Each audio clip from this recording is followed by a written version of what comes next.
I'm standing in a town that has a secret. There's an ancient city beneath this modern town. The Romans built this city about 2,000 years ago, and for over 18 centuries, it was the capital of the Roman province of Britain. But then it disappeared beneath the earth. No one knows how or why.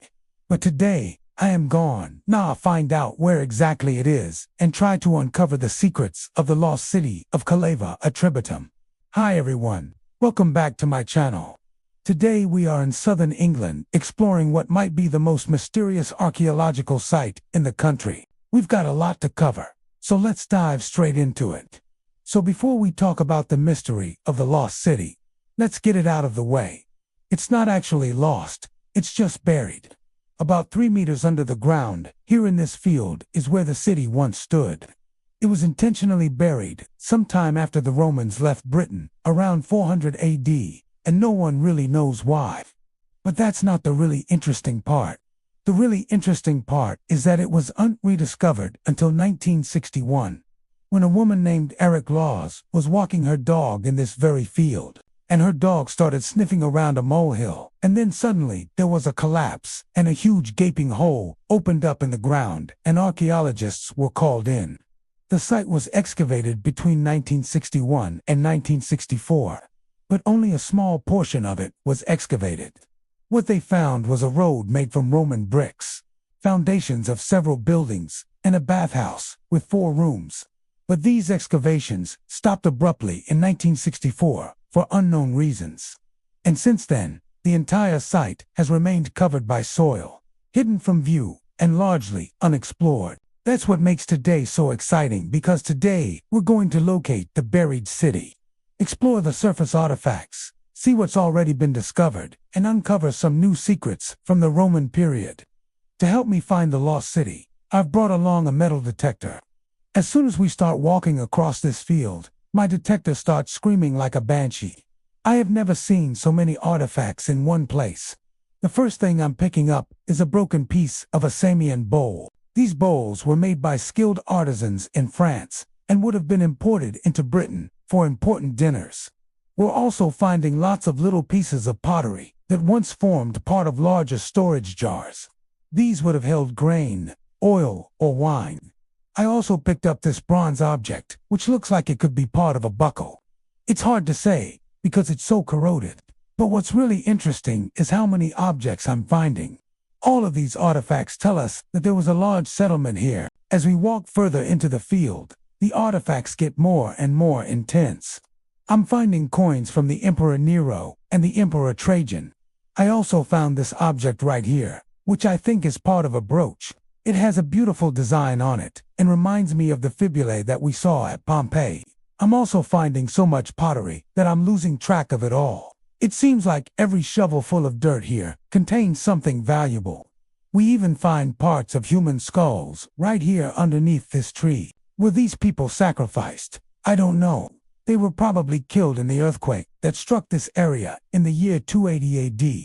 But now, I want to find the streets and buildings of the city. So I'm going to bring in the big guns. I've got a special gadget that will help us see beneath the surface.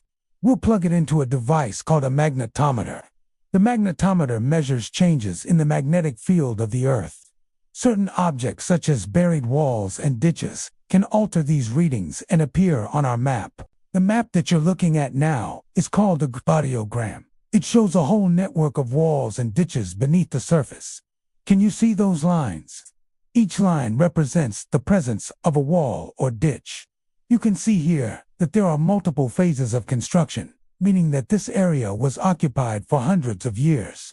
And you can also see that there are different areas where the soil has been disturbed, perhaps indicating burials.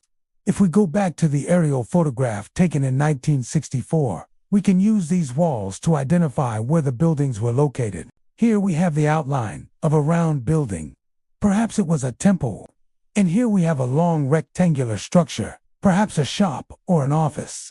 And here, there's another, smaller round structure, maybe a tower. And here's another interesting feature, a possible public bathhouse. It looks like it had 4 rooms, which is consistent with what the archaeologists found in 1964. In order to understand the significance of the site, we need to go back to Roman times and learn about the history of the Atrebates. When the Romans invaded Britain in the year 43 AD, they encountered a tribe of Celtic warriors known as the Atrebates. The Atrebates lived in a region called Hampshire, which is just north of here.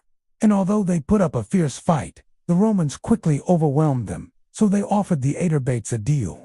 If they laid down their arms, they would allow them to keep their lives and their wealth.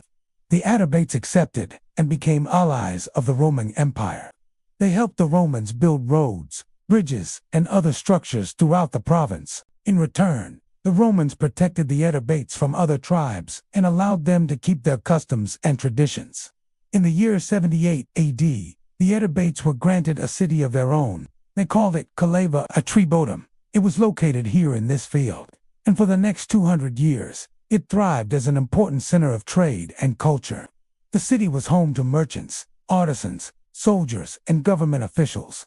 The streets were paved with stone and lined with shops and public buildings. There was a forum where people could buy and sell goods. There was a basilica where legal cases were tried. There was a theater where plays and chariot races were performed. And there was even a small amphitheater where wild animals were hunted. The city was also home to a number of temples, shrines, and altars dedicated to various Roman gods and goddesses. But in the year 280 AD, an earthquake struck the city. It was so powerful that it destroyed many of the buildings and killed many of the inhabitants. Although the city was rebuilt, it never quite recovered from the disaster. In the year 400 AD, the Roman army abandoned Britain and the city was sacked by Anglo-Saxon invaders. After that, it was completely deserted. The people either fled or were killed. The buildings were burned or torn down. The streets were filled with rubble and the city was covered with dirt and forgotten about for centuries.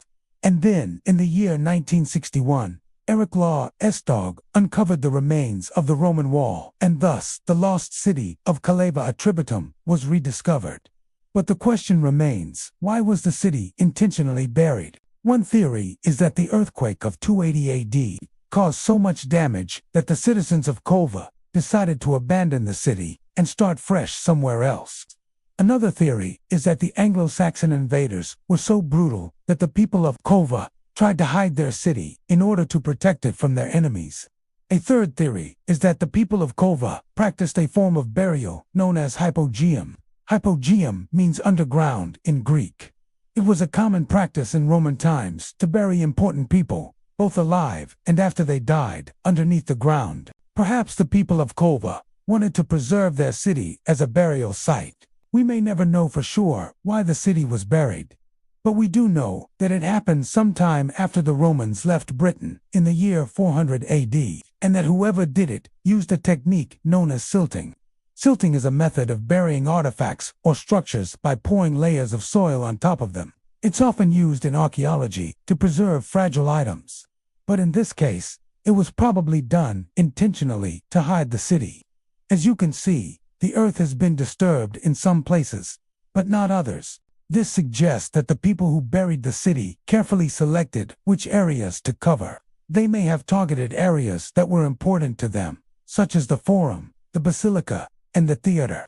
Or they may have targeted areas that were dangerous, such as the amphitheater.